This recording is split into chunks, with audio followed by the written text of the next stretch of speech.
ಎಲ್ಲರಿಗೂ ನಮಸ್ಕಾರ. ಇದೊಂದು ಅದ್ಭುತವಾದ ಕತೆ.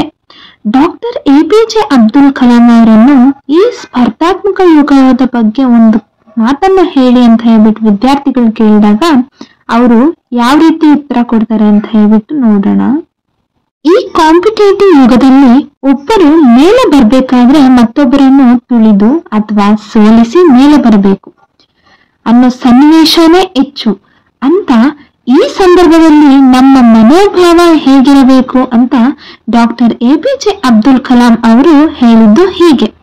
ಒಮ್ಮೆ ಹೈದರಾಬಾದ್ನ ರಾಷ್ಟ್ರೀಯ ಮಾನಸಿಕ ಸಂಸ್ಥೆ ಅಂಗವಿಕಲ ಮಕ್ಕಳಿಗಾಗಿ ಒಂದು ಓಟದ ಸ್ಪರ್ಧೆಯನ್ನು ಏರ್ಪಡಿಸಿತ್ತು.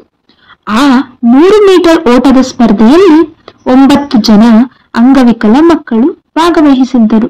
ವಿಸಿಲ್ ಊದುತ್ತಿದ್ದಂತೆ ಅವರೆಲ್ಲ ಓಡಲು ಪ್ರಾರಂಭಿಸಿದರು. ಕೆಲವರು ಕುಂಟುತ್ತಿದ್ದರೆ ಮತ್ತೆ ಕೆಲವರು ಜೋರಾಗಿ ತೆವಳುತ್ತಿದ್ದರು. ಆಗ ಜೋರಾಗಿ ಕುಂಟುತ್ತಿದ್ದ ಓಡುತ್ತಿದ್ದ ವ್ಯಕ್ತಿ ಒಬ್ಬ ಹುಡುಗ ಇದ್ದಕ್ಕಿದ್ದಂತೆ ಮುಗ್ಗರಿಸಿ ಬಿದ್ದೋಗ್ತಾನೆ. ಕಾಲಿಗೆ ಗಾಯವಾಗಿ ನೋವನ್ನು ತಾಳಲಾರದ ಕಿರುಚಲು ಶುರು ಮಾಡ್ತಾ. ಆಗ ಅವನ ನೋವಿನ ತೀವ್ರತೆ ಎಷ್ಟಿತ್ತಪ್ಪ ಅಂದ್ರೆ ಎಲ್ಲರೂ ಓಡುವುದನ್ನು ನಿಲ್ಲಿಸಿ ಹಿಂದಕ್ಕೆ ತಿರುಗಿ ನೋಡ್ತಾರೆ. ಆಗ ಮಿಕ್ಕ 8 ಮಂದಿ ಹುಡುಗರು ಮುಂದಕ್ಕೆ ಓಡುವುದನ್ನು ನಿಲ್ಲಿಸಿ ಹಿಂದಕ್ಕೆ ಓಡೋಡಿ ಬರುತ್ತಾ ಬಿದ್ದವನ ಸಹಾಯಕ್ಕೆ ಬಂದರು. ಮಿಕ್ಕ ಆ 8 ಮಂದಿ ಹುಡುಗರು ಮನಸ್ಸು ಮಾಡಿದರೆ ಮುಗ್ಗರಿಸಿ ಬಿದ್ದವನ ಸಹಾಯಕ್ಕೆ ಬರದೆ ನಮಗೆ ಒಬ್ಬ ಪ್ರತಿಸ್ಪರ್ಧಿ ಕಡಿಮೆಯಾದ ಅಂತ ಸಂತೋಷದಿಂದ ಮುಂದಕ್ಕೆ ಹೋಗಬಹುದಿತ್ತು. ಆದರೆ ಅವರ್ಯಾರು ಸಹ ಹಾಗೆ ಮಾಡಲಿಲ್ಲ. ಎಲ್ಲರೂ ಸಹ ತಮ್ಮ ಸ್ನೇಹಿತನ ಸಹಾಯಕ್ಕೆ ಓಡೋಡಿ ಬಂದರು. ಕೆಲವರು ಕುಡಿಯೋದಕ್ಕೆ ನೀರು ತಂದರು.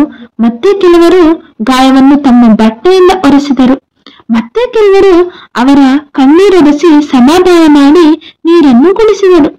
ಮತ್ತೆ ಕೆಲವರು ನಾವಿದ್ದೇವೆ ಎನ್ನು ಆಗಲ್ಲ ಅಂತ ಅವನ ಹಣೆಗೆ ಮುತ್ತಿಕ್ಕಿದರು. What next? ಮುಂದೆ ಏನಾಗಬಹುದು ಅಂತ ಎಲ್ಲರೂ ಆ ದೃಷ್ಟಿಯನ್ನೇ ನೋಡ್ತಾ ಇದ್ದಾರೆ. ಆಗ 3-4 ನಿಮಿಷಗಳ ಮೇಲೆ ಮುಗ್ಗರಿಸಿದ ಆ ಅಂಗವಿಕಲ ಓಟಗಾರ ಅಂತ ಹೇಳಿದ್ರೆ ಆ ಚಿಕ್ಕ ಹುಡುಗ ಚೇತರಿಸಿಕೊಂತಾನೆ. ಮುಂದೆ ಏನಾಗುತ್ತೋ ಏನೋ ಅಂತ ಕುತೂಹಲದಿಂದ ಎಲ್ಲರೂ ಆ ಕಡೆನೆ ನೋಡ್ತಿರ್ತಾರೆ. ಬಿದ್ದವನನ್ನು ಆ 8 ಜನ ಸೇರಿ ನಿಧಾನವಾಗಿ ಎಬ್ಬಿಸಿ ನಿಲ್ಲಿಸಿದರು. ಆಗ ಆ ಎಲ್ಲಾ 9 ಮಂದಿ ಹುಡುಗರು ಒಬ್ಬರಿಗೊಬ್ಬರು ಗಟ್ಟಿಯಾಗಿ ಕೈ ಹಿಡಿದುಕೊಂಡು ನಿಧಾನವಾಗಿ ಓಡ್ತಾರೆ. ನಿಧಾನವಾಗಿ ಎಲ್ಲರೂ ಒಂದೇ ಸಮನಾಗಿ ಓಡ್ತಾ ಆ 9 ಮಂದಿ ಓಟಗಾರರು ಒಂದೇ ಬಾರಿ ಗುರಿ ತಲುಪ್ತಾರೆ. ಕೈ ಹಿಡಿದುಕೊಂಡು ಓಡ್ಬೇಕು ಅನ್ನೋದು ಕೇವಲ ಒಬ್ಬನ ನಿರ್ಧಾರವಾಗಿರಲಿಲ್ಲ. ಆ ಎಲ್ಲಾ 9 ಮಂದಿ ಹುಡುಗರು ನಿರ್ಧಾರವಾಗಿತ್ತು. ಎಲ್ಲರೂ ನಂಬರ್ 1 ಆಗಿ ಹೊರಹೊಮ್ಮಿದರು. ಇದನ್ನು ನೋಡಿದ ಆ ಕ್ರೀಡಾಂಗಣದಲ್ಲಿ ಸಾವಿರಾರು ಜನ ತುಂಬಾ ಹೊತ್ತಿನ ತನಕ ಚಪ್ಪಾಳೆ ತಟ್ಟಿದರು. ಅವತ್ತು ಅಲ್ಲಿ ಸೇರಿದ್ದ ಸಾವಿರಾರು ಜನ ಆ ಘಟನೆಯಿಂದ ತಮ್ಮ ಜೀವನದಲ್ಲಿ ಒಂದು ಒಳ್ಳೆ ಪಾಠವನ್ನು ಕಲಿತರು. ಸ್ನೇಹಿತರೆ, ಇವಾಗ ಡಾಕ್ಟರ್ APJ ಅಬ್ದುಲ್ ಕಲಾಂ ಅವರೇ ಈ ರೀತಿ ಹೇಳ್ತಾರೆ. ಯಾಕೆ ಈ ರೀತಿ ಹೇಳ್ತಾರೆ ಅನ್ನೋದನ್ನ ಅರ್ಥ ಆಯ್ತು ಅನ್ಸುತ್ತೆ ಅಲ್ವಾ? ನಮ್ಮ ಜೀವನದಲ್ಲಿ ಕೇವಲ ನಾವು ಮಾತ್ರ ಗೆಲ್ಲುವುದು ಮುಖ್ಯ ಅಲ್ಲ, ನಮ್ಮೊಂದಿಗೆ ಬೇರೆಯವರು ಗೆಲ್ಲಲು ಸಹಾಯ ಮಾಡುವುದು ಸಹ ಅಷ್ಟೇ ಮುಖ್ಯ. ಯಾಕಂದ್ರೆ ಮತ್ತೊಂದು ದೀಪವನ್ನು ಹೊತ್ತಿಸಿದ ದೀಪ ಏನನ್ನೂ ಕಳೆದುಕೊಳ್ಳೋದಿಲ್ಲ ಅಲ್ವಾ? ಯಾರಿಗೆ ತಾನು ಬೆಳೆಯುವುದರಿಂದ ಬೇರೆಯವರನ್ನು ಬೆಳೆಸಬೇಕೆನ್ನುವ ಮನಸ್ಸಿರುತ್ತೋ ಅವರು ತಮಗೆ ಗೊತ್ತಿಲ್ಲದಂತೆಯೇ ಅಂದ್ರೆ ತಮಗೆ ಅರಿವಿಲ್ಲದಂತೆಯೇ ತುಂಬಾ ಎತ್ತರಕ್ಕೆ ಬೆಳೀತಾರೆ. ಇದು ನಿಜ ಮಿತ್ರರೇ. ನಮ್ಮ ಈ ಜೀವನ ಅನ್ನೋದು ಸಹ ಒಂದು ರನ್ನಿಂಗ್ ರೇಸ್ ಇದ್ದ ಹಾಗೆ.